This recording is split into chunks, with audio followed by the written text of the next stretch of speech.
जब सीधे मुझसे पैसे लेती हो तब क्या तुम्हें याद नहीं रहता कि वो पैसा एक दिन लौटाना होगा, और अब जब पैसे चाहिए तो बहानों की झड़ी लगा देती हो।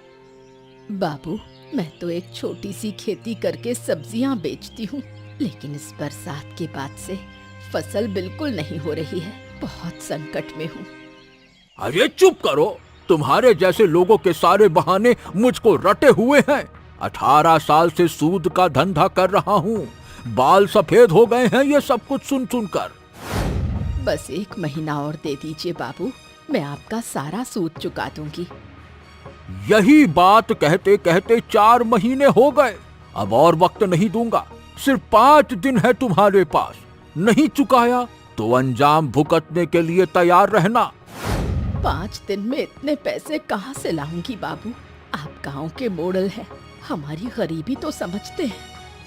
अरे मेरे पास कोई दया माया नहीं है। पैसा मतलब भैया पैसा, 5 दिन में चुकाना होगा, बस बात खत्म। चलो अब मेरी नजरों से दूर हो जाओ। अरे जाओ, मनहूस औरत कहीं की चली आती है।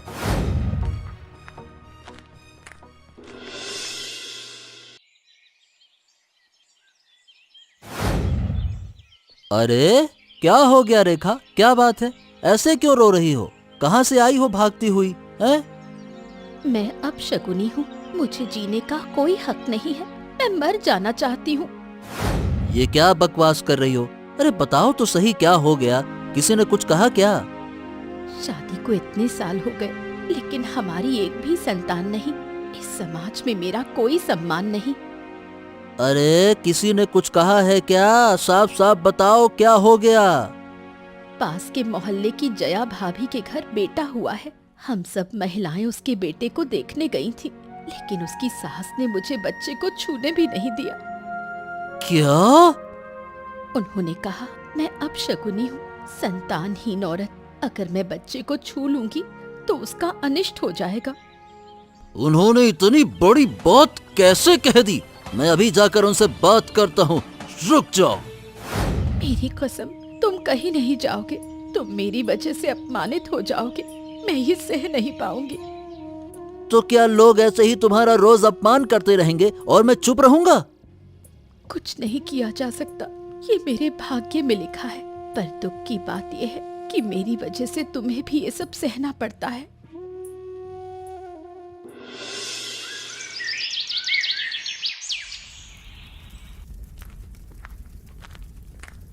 बचाओ, बचाओ, मेरे घर में आग लग गई है, कोई है क्या? जल्दी आओ। ये क्या हो गया? कोकिला काकी, डरिए मत, मैं आपको निकालने का इंतजाम करता हूँ, रुकिए। हाय राम, दरवाजे पर आग है, मैं बाहर नहीं निकल पा रही। कुछ करो बेटा, नहीं तो मैं मर जाऊंगी। आप घबराइए मत काकी, मैं हूँ, मैं कोई ना कोई रास्ता निकालूंगा, रुकिए।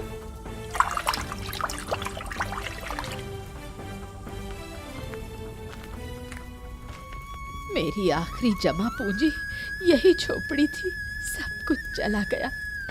मैंने ऐसा क्या पाप किया कि भगवान ने मुझे इतनी बड़ी सजा दी। बस बस बस बस बस काकी, थोड़ा धैर्य रखो, जान बच गई है, यही सबसे बड़ी बात है।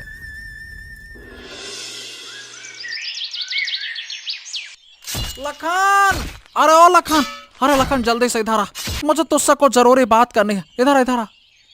अभी वक्त नहीं है बात करने का, पिताजी देख लेंगे तो जूते पड़ेंगे।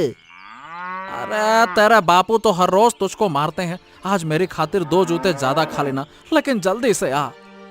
अरे तेरी वजह से एक ना एक दिन घर से निकाला जाऊंगा, बता क्या बात है?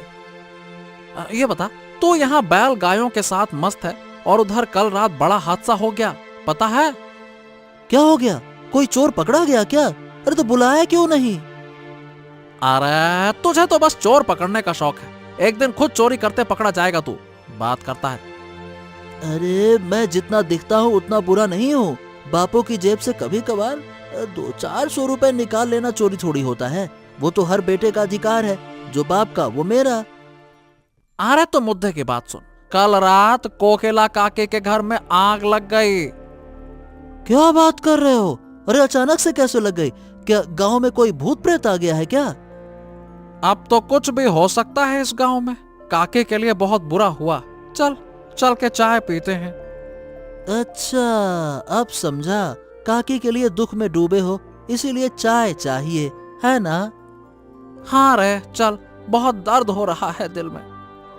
चल चल, दूर तो कहीं के दर्द हो रहा है। चल चाय पीते हैं। अपनी झोपड़ी खोकर कोकिला बेघर हो जाती है। मजबूरी में वो मदद मांगने के लिए जगदीश सेठ के पास जाती है। प्रणाम बाबू। तू मेरे घर क्या कर रही है? तेरी हिम्मत कैसे हुई इस घर की दहलीज पार करने की? मैं जानती हूँ आप मुझसे नाराज हैं। मैंने बहुत कोशिश की, फिर भी समय पर आपका पैसा चुका नहीं पाई। इतने दिन बीत जाने के बाद भी तूने मेरा पैसा नहीं चुकाया। चल कोई बात नहीं, ये बता मेरा तोहफा कैसा लगा तुझे? आप क्या कह रहे हैं बाबू? मैं कुछ समझ नहीं पा रही हूँ। अरे गवार औरत, कुछ दिन पहले जो हादसा तेरे साथ हुआ वो सब बाबू ने ही करवाया था। बता कैसा लगा? मजा आया ना? ये सब आपने किया बाबू, और मैं मूर्ख बनकर आपसे मदद मांगने चली आई। जो लोग मेरा पैसा वक्त पर नहीं लौटाते उसका यही अंजाम होगा, समझी? आप तो एक नीच इंसान है। मैं गांव के सब लोगों को बता दूंगी। अरे गांव में किसी को बोलना तो दूर, अगर किसी को जरा सी भी भनक लगी तो उस दिन तेरी जिंदगी का आखिरी दिन होगा, कोकिला देवी। चल निकल।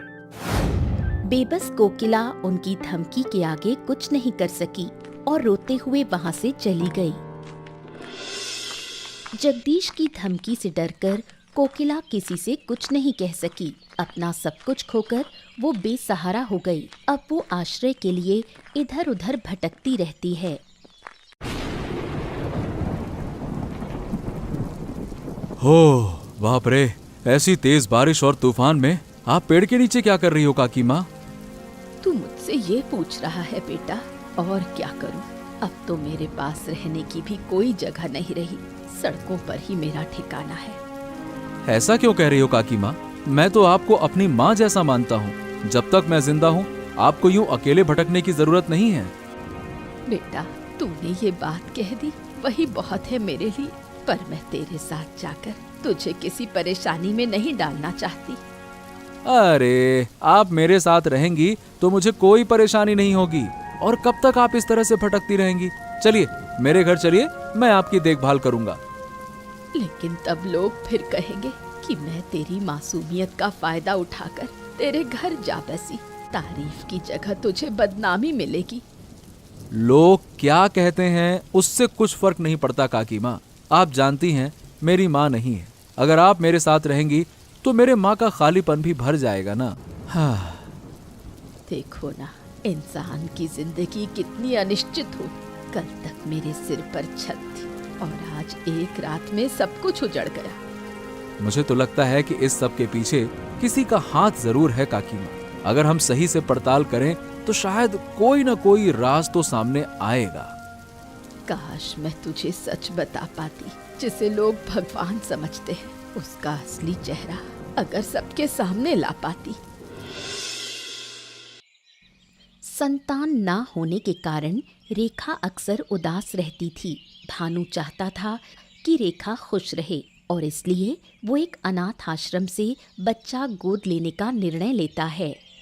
तुम सच में मूर्ख हो। अनाथ आश्रम से बच्चा गोद लेने से क्या हमारी सारी समस्याएं हल हो जाएंगी? अपने बच्चे और किसी को गोद लेना, उसमें बहुत फर्क होता है। अब देखो, मैं जानता हूँ, लेकिन जब हमारे खुद के संतान नहीं है तो क्या सारा जीवन यूं ही अकेलेपन में जिए? बताओ भला। नहीं, मैं भी नहीं चाहती। मेरा भी मन करता है कोई मुझे माँ कहे, मेरा घर बच्चों की किलकारी से भर जाए। पर तुम्हें नहीं लगता लोग हमें ताने मारेंगे? रेखा, समाज क्या कहेगा ये सोचकर क्या हम अपना सुख भूल जाएं? अगर हम अपने लिए खुशियां चाहते हैं तो ये सोचना छोड़ना होगा। लेकिन जब अनाथ बच्चा बड़ा होगा और उसे कोई कहेगा कि ये उसके असली माँ बाप नहीं है, तब क्या होगा? अगर अभी से तुम इतनी आशंका करोगी तो कैसे चलेगा रेखा? इतने साल बीत चुके हैं। मैं चाहता हूँ कि हमें कोई माँ बाप कहे, हमारा ये सोना जीवन थोड़ा सा तो भरे। ये सिर्फ तुम्हारी नहीं, मेरी भी इच्छा है। ठीक है, बहुत सोच लिया समाज के बारे में। अब चलो, खुद की खुशी के लिए जीते हैं। मैं तुम्हारे फैसले से सहमत हूँ। मुझे पता था तुम मना नहीं करोगी। मैंने एक अनाथ आश्रम से बात भी कर ली है। कल हम चलेंगे और एक नन्ही सी प्यारी बच्ची को गोद ले आएंगे, ठीक है? गांव में सूदखोरी, अत्याचार, चोरी, लूटपाट पहले से दुगनी गति से बढ़ रही थी। रामलाल और पीतांबर सहित सभी को धीरे धीरे शक होने लगता है। आजकल इस गांव में जीना बड़ा मुश्किल हो गया है। पहले ऐसा हाल नहीं था, अब पता नहीं अचानक से क्या हो गया। हाँ, मुझे भी यही लग रहा है, पता नहीं क्या हो गया है। देखिए ना, चोरी डकैती कितनी बढ़ गई है।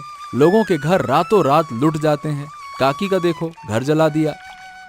सच कहूं तो जब से गांव का नया मॉडल यानी कि नेता मतलब मुखिया आया है ना, तब से ही सब कुछ बिगड़ा है। मुझे तो शक है कि कहीं ना कहीं उसी का हाथ है। लेकिन अगर वाकई उसका हाथ है, तब क्या गांव वाले कभी उसके खिलाफ आवाज उठाएंगे?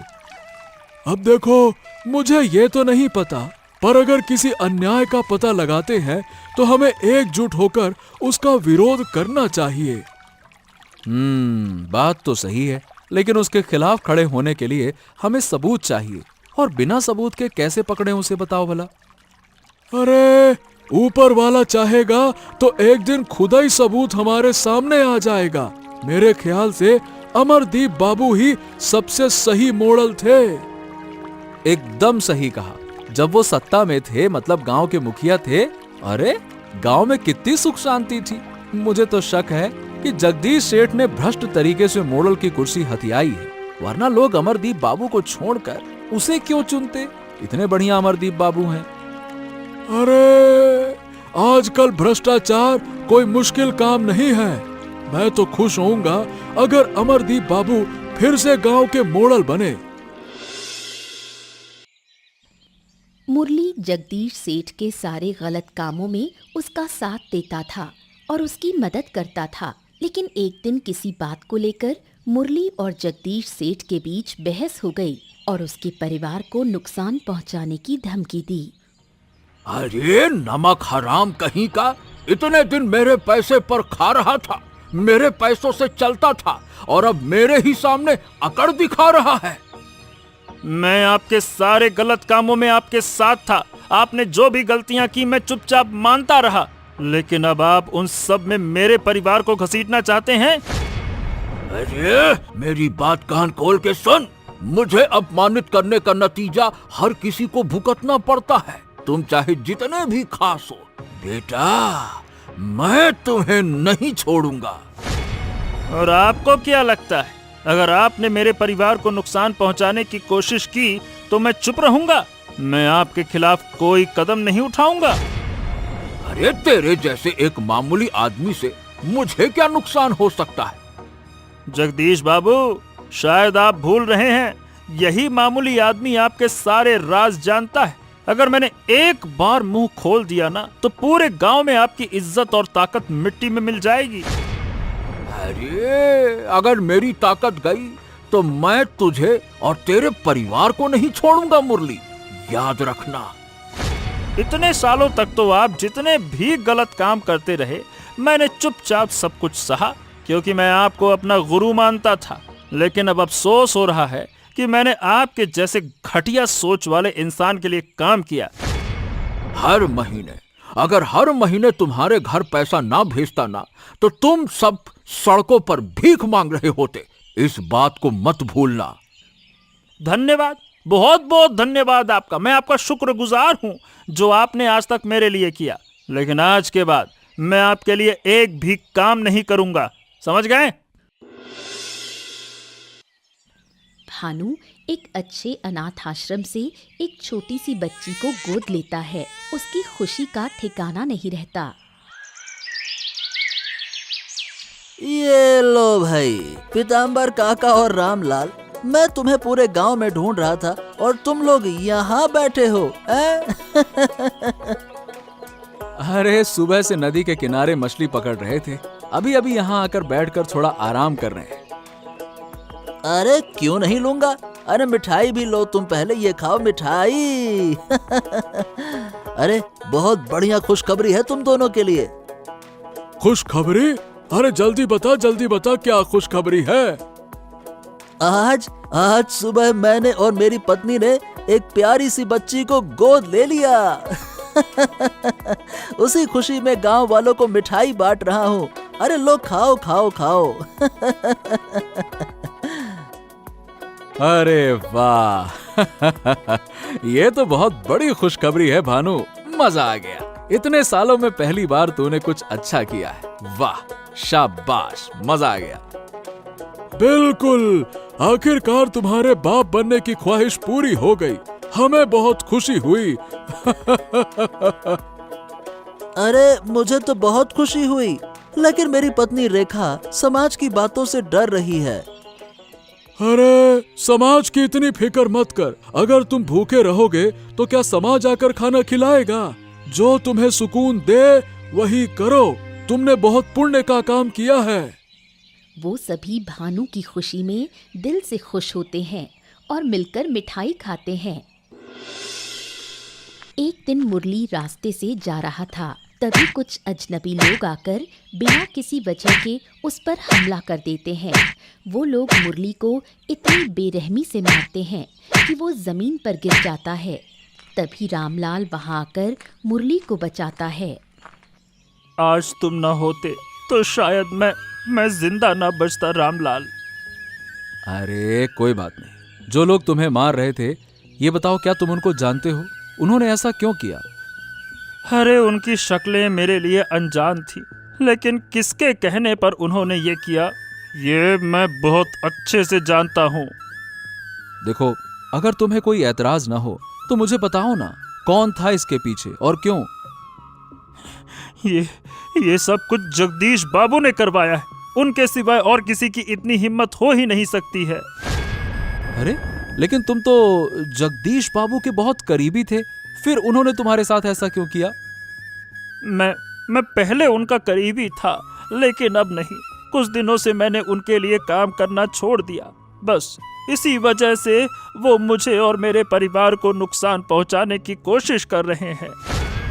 क्या बात कर रहे हो? लेकिन ऐसा क्या हो गया कि तुमने उनके लिए काम करना ही बंद कर दिया?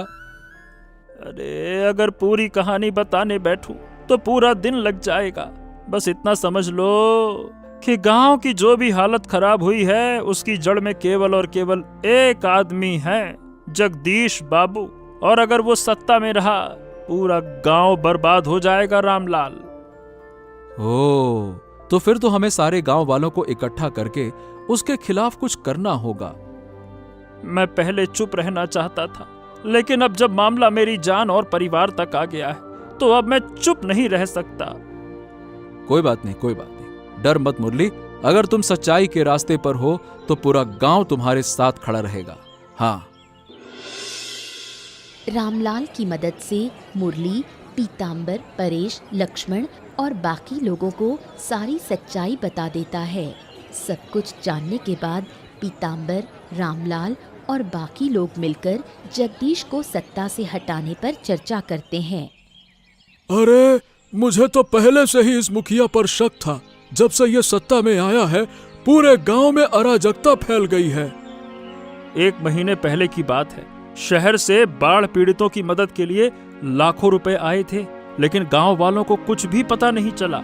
ये ससुरा सारा पैसा खुद ही हड़प गया। आदमी जब अपनी सीमाओं को भूल जाता है ना मुरली, तब अधिकार छीन कर खा जाता है। हर बार चुनाव में वो हमसे वादा करता था कि गरीब और पीड़ितों के साथ खड़ा रहेगा, और ये तो उन्हीं को लूट रहा है।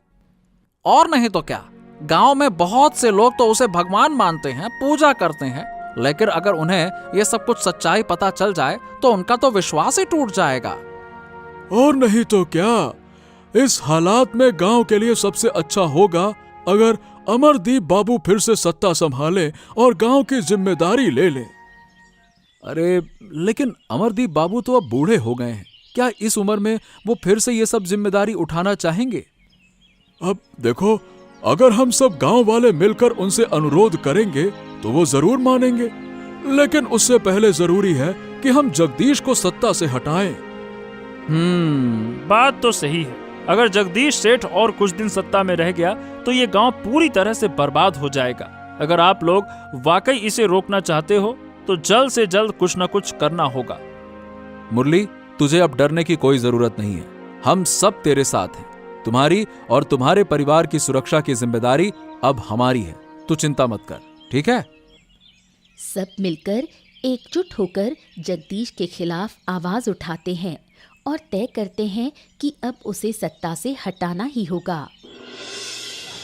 गांव वालों के साथ खड़े होने से मुरली को सच्चाई के पक्ष में बोलने का साहस मिला।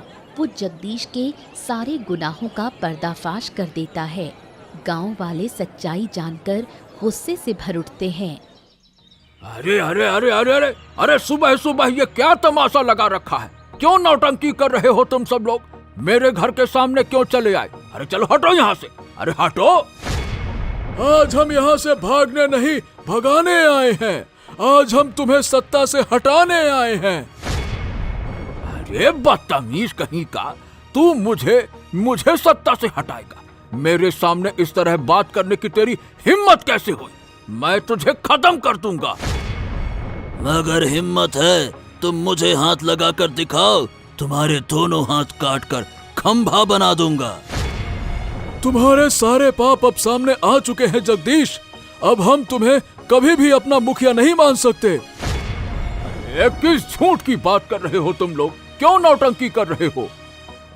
रात के अंधेरे में लोगों के घर जलाना, अपने गुंडों से डकैती करवाना और बाढ़ पीड़ितों के पैसे हड़पना, ये सब कोई राज नहीं है, अब पूरा गांव जानता है। अरे तुझे मैंने कितनी बार कहा था चुप रहने को, अब तो तुझे मैं जान से मार डालूंगा। अगर मुरली को जरा सा भी कुछ हुआ तो यहाँ खून की नदियां बह जाएंगी। हमारी एक ही मांग है, तुम इस्तीफा दो। हम अमरदीप बाबू को फिर से मुखिया बनाना चाहते हैं। अत्याचारी सत्ता छोड़ो, अत्याचारी सत्ता छोड़ो। जगदीश के सत्ता छोड़ने के बाद गांव वालों ने फिर से पुराने मुखिया अमरदीप बाबू से अनुरोध किया कि वो दोबारा गांव के मुखिया बने। अमरदीप बाबू एक ज्ञानी और ईमानदार व्यक्ति थे। रामलाल के संघर्ष के बाद गांव में फिर से सुख और शांति लौट आई। प्रणाम बाबू, आज सुबह ही खबर मिली कि आपने मुझे बुलाया है। ये सुनते ही मैं दौड़ा चला आया। कोई खास बात है बाबू? हाँ, तुम्हारी तारीफ मैंने हर जगह सुनी है और मुझे ये भी अच्छी तरह से पता है कि तुम ही सबसे पहले लोगों को प्रेरित किए थे उस अत्याचारी मुखिया को हटाने के लिए। अब मेरे पूर्वज इस गांव में जन्मे और पले बढ़े, मेरा भी पूरा जीवन इसी गांव में बीता। इसीलिए अगर गांव में कोई अन्याय होता है तो उसके खिलाफ आवाज उठाना तो मेरा कर्तव्य है। हाँ, काश हर कोई तुम्हारी तरह सोचता और हर तरह के भ्रष्टाचार से दूर रहकर अपना फर्ज निभाता तो दुनिया कितनी सुंदर हो जाती। अच्छा बुरा तो साथ साथ चलता है बाबू, मगर मेरी हमेशा से यही इच्छा रही है कि अगर कोई गांव का मुखिया बने तो वो आप जैसा नेक इंसान हो। अब जब आप फिर से गांव की जिम्मेदारी संभाल रहे हैं तो सब लोग चैन की सांस ले रहे हैं। हाँ, उम्र के कारण मैंने पहले पद छोड़ दिया था, लेकिन तुम लोगों ने फिर से मुझे इस जिम्मेदारी के लायक समझा तो मैं पूरी कोशिश करूंगा कि लोगों की जिंदगी को और बेहतर बना सकूं। गांव के हर एक इंसान को आप पर पूरा विश्वास है और हमें तो पूरा यकीन है कि आप उस विश्वास की कद्र करेंगे। तुम एक सच्चे इंसान हो और जैसे तुमने लोगों में जागरूकता फैलाई उसका पुरस्कार तो तुम्हें मिलना चाहिए। चलो आओ आओ आओ। ये एक अनोखी नाव है। इसे चलाने के लिए किसी पतवार या मछली की जरूरत नहीं होती है। तुम बस इसे अपनी आवाज से बता देना, ये तुम्हें वहीं ले जाएगी। ठीक है, आज से ये नाव तुम्हारी हुई। अब तुम इस नाव में बैठकर मछली बेचा करोगे। गांव के लोग फिर से सामान्य जीवन जीने लगे।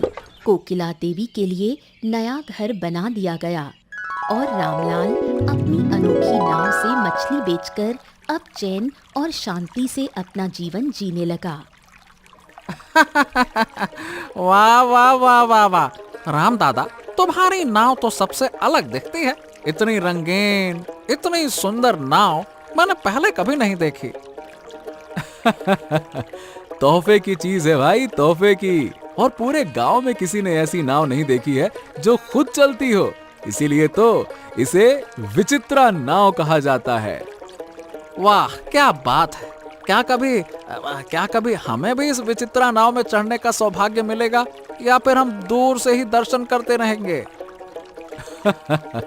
अरे ये कैसी बातें कर रहा है? ये सिर्फ मेरी नहीं, हम सब की नाव है। जब मन चाहे आ जाओ और किसी और को भी लेकर आओ। और क्या, आ जाओ आ जाओ।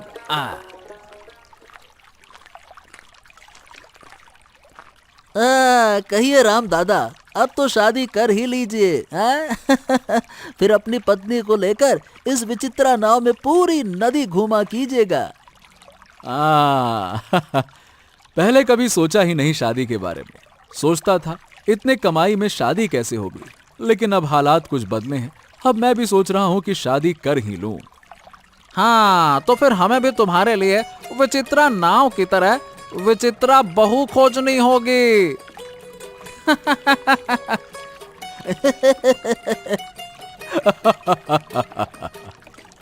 जब से अमरदीप बाबू दोबारा मुखिया बने हैं, तब से गांव की जिंदगी ही बदल गई है। और हमने जगदीश शेट्टी को सत्ता से हटाकर ये साबित कर दिया कि चाहे अन्याय कितना भी ताकतवर हो, लेकिन सच के आगे उसे हार माननी ही पड़ती है।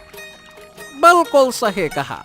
अब हमारा मकसद यही होना चाहिए कि हम अपनी जिंदगी को बेहतर बनाएं, और जब भी गांव पर कोई विपत्ति आए, सब एक साथ मिलकर उसका सामना करें। इसी तरह अन्याय की अंधेरी रात बीत जाती है और एक नई सुबह का उदय होता है। कोकिला देवी एक सुंदर भविष्य की आशा में एक नया जीवन शुरू करती हैं और गरीब मछुआरा रामलाल अपनी ईमानदारी और साहस का सच्चा पुरस्कार पाता है।